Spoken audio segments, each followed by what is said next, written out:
Bueno, chicos, ya hicimos un repaso sobre múltiplos y divisores y por lo que vi por los trabajos lo entendieron recontra bien, así que estoy muy contenta. Ahora vamos a seguir avanzando en los temas que siguen. Vamos a ver que los números, que también esto lo vieron el año pasado, se pueden dividir en primos y compuestos. ¿De qué depende esto? Depende de la cantidad de divisores que tenga cada número. Los números primos son, por ejemplo, el 2. ¿Por qué? Porque el 2 lo puedo dividir solamente por 1 y por sí mismo, o sea, por 1 y por 2.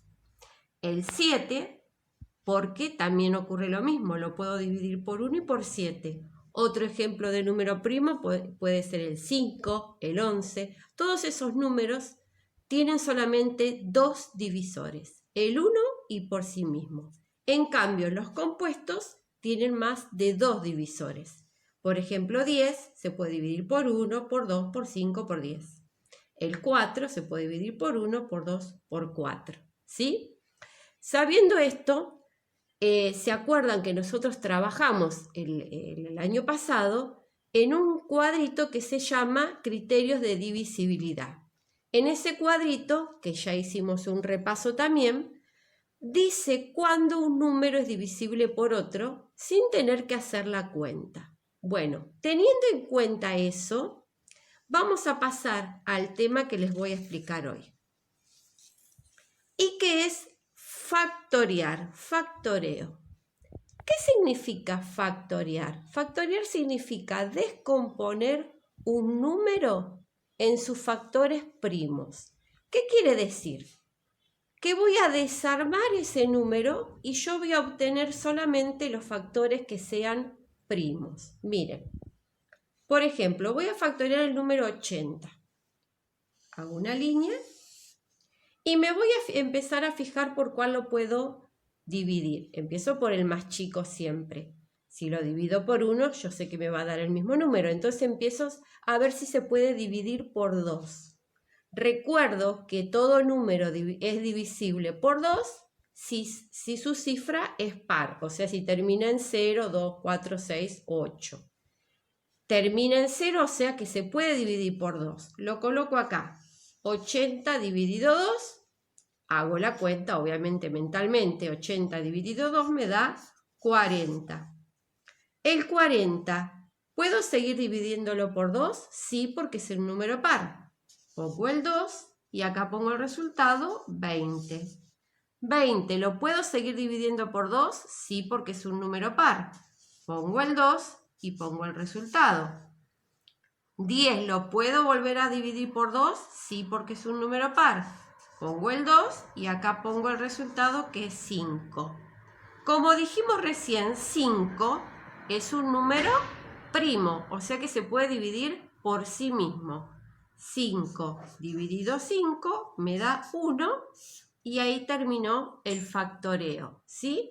Entonces fíjense que aquí me quedan todos los factores que son primos. Todos estos números son primos. Si por alguna razón me queda un número que no es primo, quiere decir que algo de acá, alguna división, hice equivocado.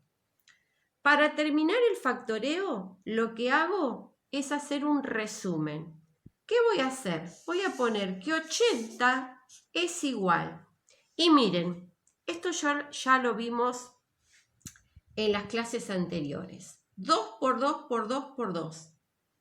¿Qué me expresa? Sí, lo están diciendo conmigo. Una potencia, donde la base es 2. ¿Y cuántas veces lo repito? 4 veces, o sea, 2 a la cuarta por 5. Entonces, este es el resumen. 80 es igual a 2 a la cuarta por 5. ¿Sí? Vamos a ver otro ejemplo. Tomar otra hoja. Por ejemplo, el número 35. Lo voy a factoriar. Repito, factoriar es descomponer un número, desarmarlo en sus factores primos. Me fijo, ¿lo puedo dividir por 2? No, porque no es un número divisible por 2. No termina en 0, 2, 4, 6, 8. ¿Lo puedo dividir por 3? Tampoco, porque tiene que sus cifras me tienen que dar un múltiplo de 3. 4 es un número compuesto, así que no se puede. ¿Se puede dividir por 5? Sí, porque para ser divisible por 5 tiene que terminar en 0 o en 5. Entonces pongo 5 y 35 dividido 5 me da 7. ¿7 qué número es? Un número primo. Entonces pongo el mismo 7 y me queda 1. Hago el resumen. 35 es igual a 5 por 7. ¿Qué pasa si yo tengo este número? El 11. Tengo que factoriar 11. 11, yo ya sé que es un número primo, porque se puede dividir por 1 o por sí mismo. Entonces directamente se puede dividir por sí mismo y te da 1. Bueno, necesito que practiquen mucho factoreo, por eso en los próximos trabajos van a factorear mucho para tener esa habilidad, porque lo vamos a poner en práctica en el siguiente tema. Y además que estudien de memoria los criterios de divisibilidad. Nos vemos en la próxima clase.